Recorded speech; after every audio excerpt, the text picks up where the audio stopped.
Plant के शुरू America होते आणि ही व्हेनेझुएला यांच्यात पुन्हा एकदा तणाव वाढला आहे. आंतरराष्ट्रीय जलक्षेत्रातून प्रवास करत जहाजातून तेल घेऊन जाणारा व्हेनेझुएलाचा टँकर अमेरिकेनं दुसऱ्यांदा जप्त केला आहे.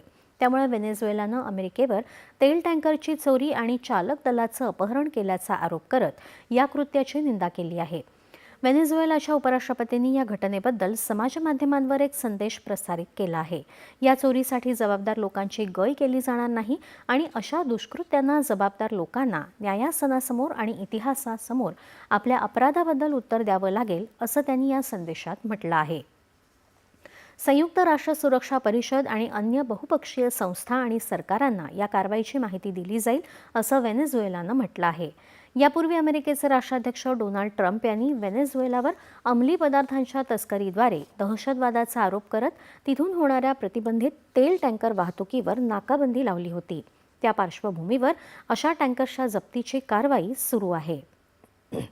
दरम्यान दक्षिण अमेरिका खंडातल्या अनेक देशांनी अमेरिकेच्या या कृतीचा निषेध केला आहे.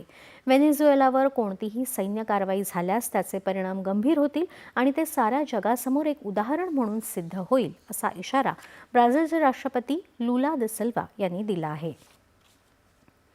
दक्षिण आफ्रिकेत जोहान्सबर्ग इथं